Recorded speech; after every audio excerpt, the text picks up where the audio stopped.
Hello students, in this video of class 12th economics under Indian economic development we will be studying about industrial sector on the eve of independence. Independence की starting में industrial sector की condition कैसी थी। सबसे पहला चीज़ जो आती है वो आती है systematic deindustrialisation. Okay, British rule के टाइम पर जो इंडस्ट्रियल सेक्टर था उसे सिस्टमैटिकली क्या कर दिया गया, डी इंडस्ट्रियलाइज कर दिया गया। और डी इंडस्ट्रियलाइज कैसे किया गया? पहला, जो हमारी वर्ल्ड फेमस हैंडीक्राफ्ट इंडस्ट्री थी उसे डिस्क्रिमिनेटरी पॉलिसी के थ्रू बंद करवा दिया गया। Bleak growth of modern industry owing to lack of investment opportunities. India में इन्वेस्टमेंट अपॉर्चुनिटीज़ कम थी, इसलिए बहुत कम ग्रोथ हो रही थी मॉडर्न इंडस्ट्री की। ओके, तो सिस्टमैटिक डी इंडस्ट्रियलाइजेशन किस तरह से? दो पॉइंट्स के थ्रू हुआ है। Decay of world famous traditional handicraft industry owing to discriminatory policy of the British government, भेदभाव वाली पॉलिसी ब्रिटिश गवर्नमेंट की। Second, bleak growth of modern industry owing to lack of investment opportunities. Decay of handicrafts.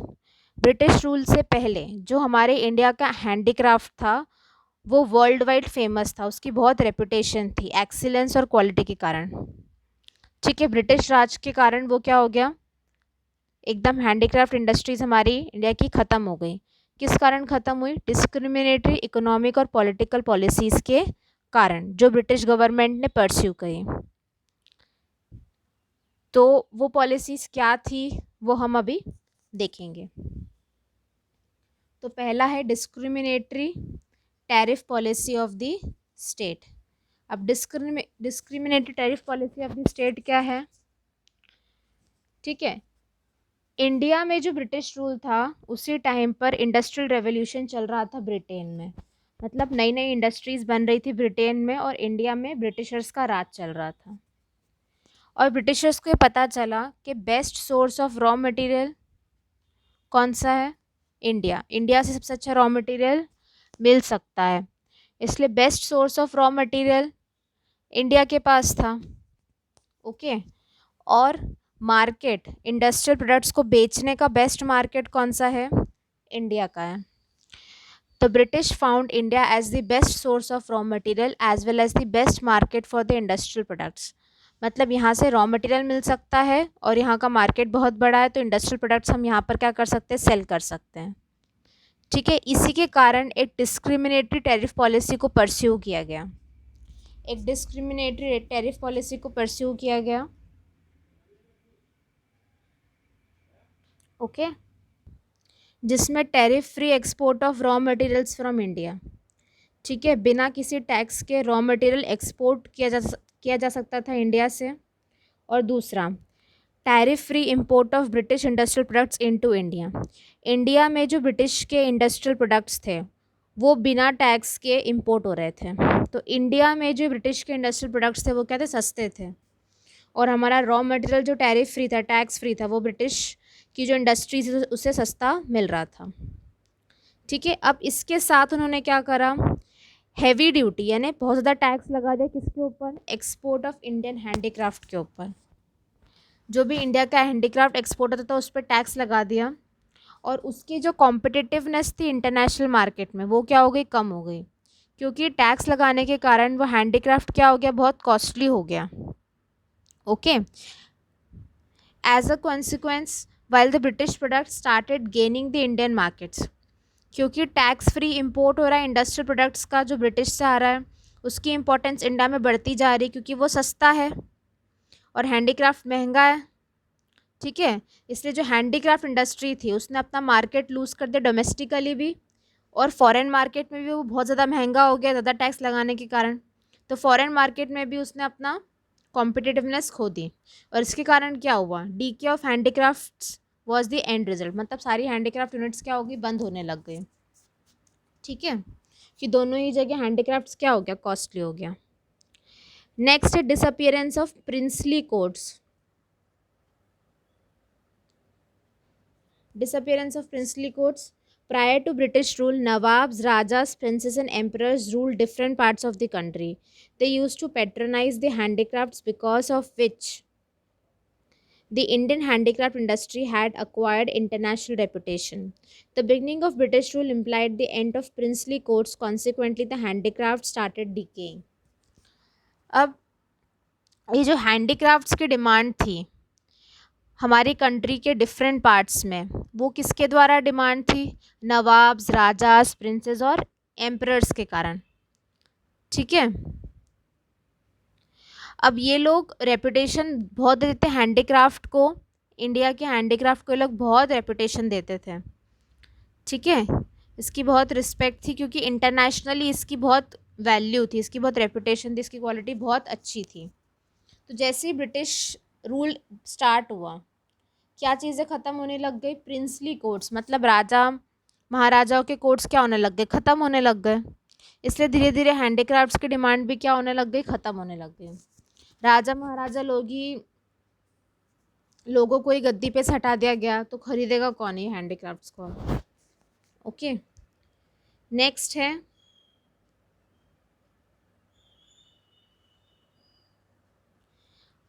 Competition from machine made products. जो machine made products थे Britain के, वो क्या थे? बहुत लो कॉस्ट के थे, और उसका बहुत अच्छा कंपटीशन था हैंडीक्राफ्ट प्रोडक्ट्स के साथ इंडिया में। ठीक है, also machine made products out excelled Indian handicraft products in precision and quality.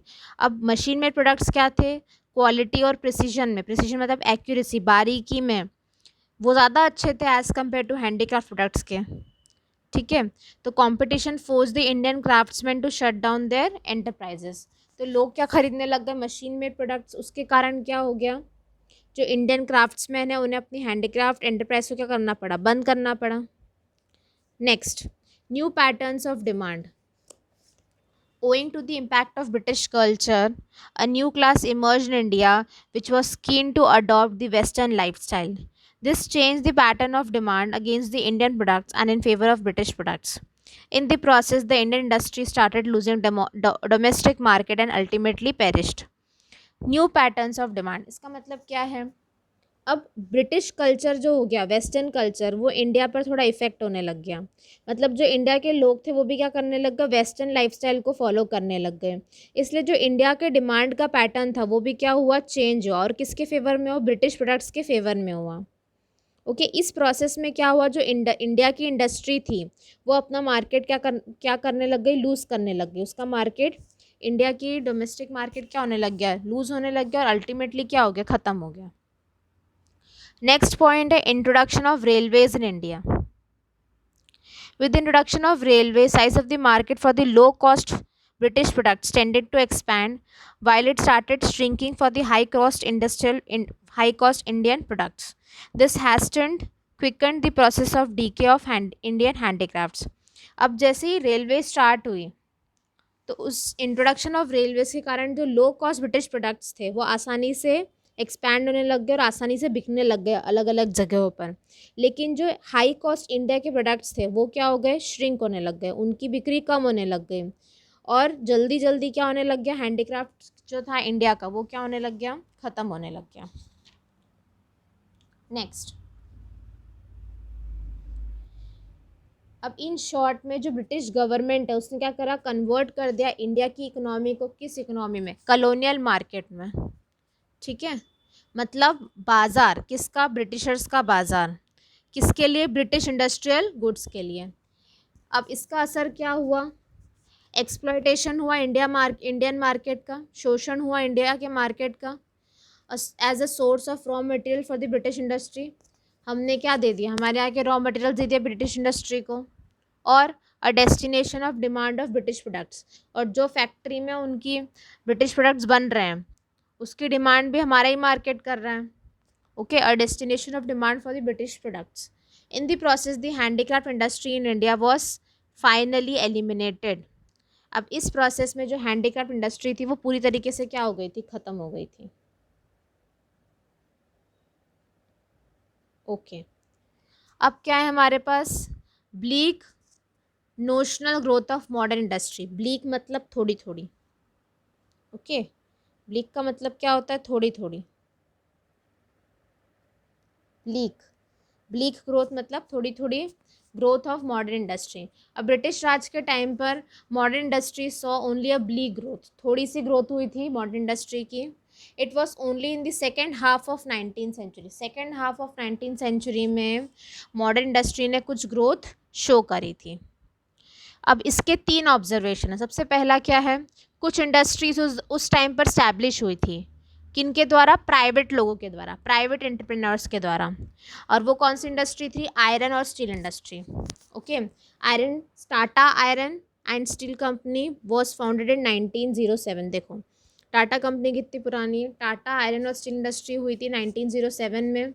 Sugar, cement और पेपर इंडस्ट्री थी। These were established in the wake of worldwide scarcity of industrial goods because of World War First and Second. World War First और Second में goods की scarcity हो गई थी, इसलिए यहाँ पर ये प्राइवेट एंटरप्रेन्योर्स ने स्टैब्लिश की थी। Second, the state participation in the process of modern industrialisation was limited. जो स्टेट का पार्टिसिपेशन था, गवर्नमेंट का पार्टिसिपेशन था मॉडर्न इंडस्ट्री को स्टैब्लिश करने में, वो बहुत कम था। कुछ एरियाज़ में ही था बस, जैसे रेलवेज कर रहे थे वो लोग establish, means of communication improve कर रहे थे, जिससे हेल्प मिल रही थी expansion of the Indian market for the British products.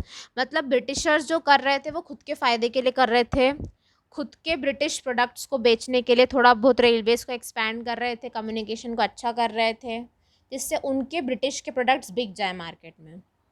There was no capital goods industry worth the name. कोई भी कैपिटल गुड्स इंडस्ट्री थी ही नहीं। कैपिटल गुड्स इंडस्ट्री मतलब वो इंडस्ट्री जो मशीन बनाती है, इक्विपमेंट्स बनाती है। तो उस टाइम पर कोई कैपिटल गुड्स इंडस्ट्री तो थी ही नहीं। Capital goods industry produced goods like machines, industrial plants which are used for further industrialisation. In the absence of this industry, industrialisation in India remained lopsided.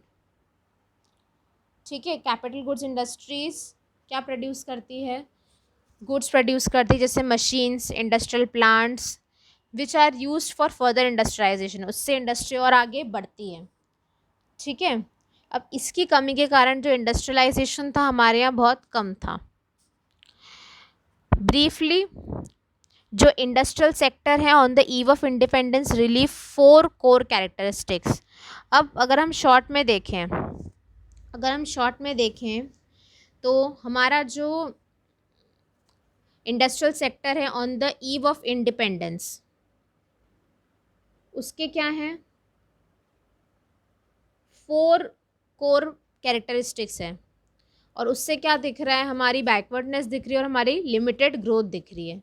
तो पहला पॉइंट क्या है, handicraft industry was systematically destroyed by the British government. It was largely owing to the discriminatory tariff policy of the British government. Discriminatory tariff policy के कारण हमारी handicraft industry को क्या कर दिया गया, डिस्ट्रॉय कर दिया गया। Next point, modern industry showed a bleak expansion.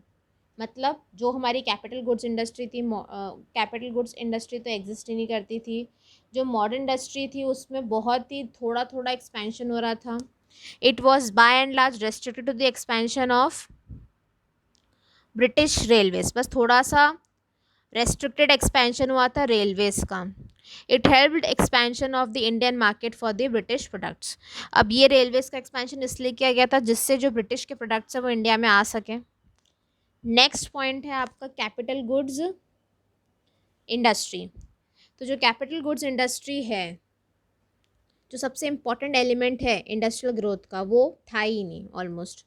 फिर while the traditional Indian industry handicrafts were decaying, modern industry remained in an infant stage. मतलब जो हमारी पुरानी हैंडीक्राफ्ट इंडस्ट्री थी वो तो बिल्कुल ख़त्म हो रही थी, और जो हमारी मॉडर्न इंडस्ट्री है वो बिल्कुल शुरू ही होने की कोशिश कर रही है पर शुरू हो ही नहीं पा रही है।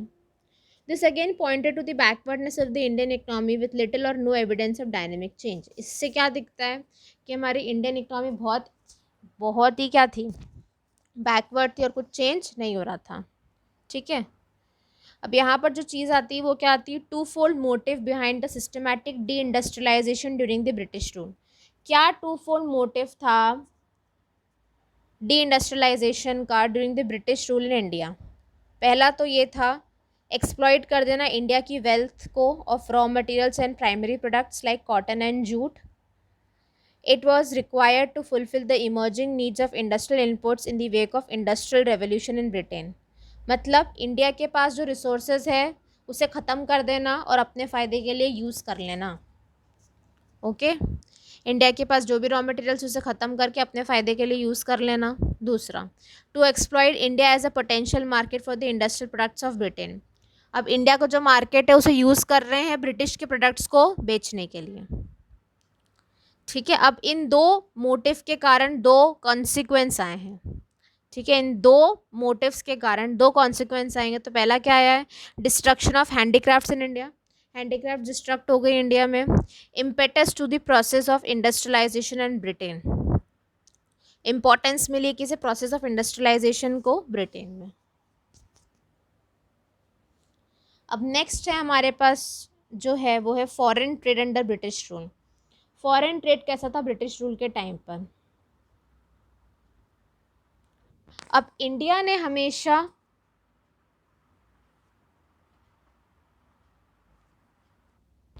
एमिनेंस अक्वायर करा है फॉरेन ट्रेड में। Okay, India has acquired eminence मतलब बहुत फेमस था India in the area of foreign trade since ancient times, पुराने टाइम से इंडिया बहुत फेमस था ट्रेड के लिए। The Romans used to call India the sink of world's bullion, but the British rule in India brought an end to it. लेकिन जो British rule है उसने उसको क्या कर दिया, एंड पर लेकर आ गया। Okay, India was a well known exporter of finish goods. India क्या था, बहुत फेमस एक्सपोर्टर था फिनिश गुड्स का, जैसे fine cotton, silk, textiles, iron goods, wooden goods, ivory, work, precious stones. But the British converted India into a net exporter of raw materials and importer of finished goods. और लेकिन Britishers ने क्या करा, India को convert कर दिया किस में, एक्सपोर्टर ऑफ रॉ मटेरियल और इम्पोर्टर ऑफ फिनिश्ड गुड्स। तो पहले इंडिया जो था फॉरेन ट्रेड के लिए बहुत फेमस था। रोमन्स इंडिया को क्या बोलते थे, the sink of world's bullion. और इंडिया क्या करता था, फिनिश गुड्स भी क्या करता था, एक्सपोर्ट करता था, जैसे fine cotton, silk, textile, iron goods, wooden goods, Ivory work, precious stones. लेकिन जैसे ब्रिटिशर्स आए उन्होंने इंडिया को कन्वर्ट कर दिया किस में, net exporter of raw materials and importer of finished goods में। किसके कारण, डिस्क्रिमिनेटरी पॉलिसी ऑफ ट्रेड के कारण और टैरिफ के कारण जो ब्रिटिश गवर्नमेंट ने परस्यू करी। State of India's foreign trade at the time of independence can be described in the following observation। अब कैसा स्टेट था हमारे फॉरेन ट्रेड का ब्रिटिशर्स के टाइम पर। तो पहला point, net exporter of primary products and importer of finished goods. ठीक है, कॉलोनियल ने एक्सप्लॉइट करा इंडिया की इकोनॉमी को, क्या करके इंडिया को बना दिया एक्सपोर्टर किस चीज़ का, रॉ मटेरियल्स का और प्राइमरी प्रोडक्ट्स का। रॉ मटेरियल्स और प्राइमरी प्रोडक्ट क्या होता है, रॉ सिल्क, कॉटन, वूल, जूट, इंडिगो, शुगर। और दूसरी तरफ it made net importer of finished goods, importer बना दिया फिनिश्ड गुड्स का जो भी प्रोड्यूस किया गया ब्रिटिश इंडस्ट्री के द्वारा। Our imports included cotton, silk, woollen clothes beside several types of capital goods produce in England. और हम क्या बन गए, इम्पोर्टर बन गए फिनिश्ड गुड्स के। ओके, और उसमें क्या आ गया, cotton, silk, woollen clothes beside several types of capital goods produced in England. Composition of exports and imports reflected utter backwardness of the Indian economy. Okay. Next, monopoly control of India's foreign trade। अब British rule के time पर जो exports और import था हमारी country का, वो किसके कंट्रोल में था, ब्रिटिश गवर्नमेंट के कंट्रोल में था। Okay, in this context two observations are of critical significance। More than 50% of India's foreign trades were directed towards Great Britain। 50% से ज़्यादा फॉरेन ट्रेड किसके साथ था, हमारा ब्रिटेन के साथ था। While exports of primary products जैसे raw materials from India supplied inputs to the British industry, raw materials हम सप्लाई करते थे ब्रिटिश इंडस्ट्री को। Imports of finished goods from Britain provided a huge market to the British industry. Okay, जो imports था finished goods का Britain में, imports of finished goods from Britain, Britain से जो इम्पोर्ट कर रहे हैं फिनिश्ड गुड्स का, वो उसे बहुत बड़ा मार्केट मिलता था इंडिया में। ठीक है, इंडिया का बहुत बड़ा मार्केट किसे मिलता था? ब्रिटिश इंडस्ट्री को मिलता था। Swiss canal and access to Indian market, क्या खुला स्विस कैनाल 1869 में। उससे क्या हुआ, जो कॉस्ट ऑफ ट्रांसपोर्टेशन था गुड्स का इंडिया और ब्रिटेन के बीच में, वो क्या हो गया, कम हुआ। स्विस कैनाल ओपन होने के कारण जो कॉस्ट ऑफ ट्रांसपोर्टेशन था इंडिया और ब्रिटेन के बीच में, वो क्या हो गया, कम हो गया। Because the canal served as a direct route for the ships operating between India and Britain, avoiding the African countries. अब ये इंडिया और ब्रिटेन को डायरेक्ट कनेक्ट कर रहा था और हमें अफ्रीकन कंट्रीज़ के थ्रू होकर नहीं जाना पड़ रहा था। A significant reduction in transport cost promoted monopoly control of the India's foreign trade by the British government। अब ये जो ट्रांसपोर्ट कॉस्ट कम हो गई, उसके कारण मोनोपोली कंट्रोल हो गया इंडिया के फॉरेन ट्रेड पर, किसके द्वारा? ब्रिटिश गवर्नमेंट के द्वारा।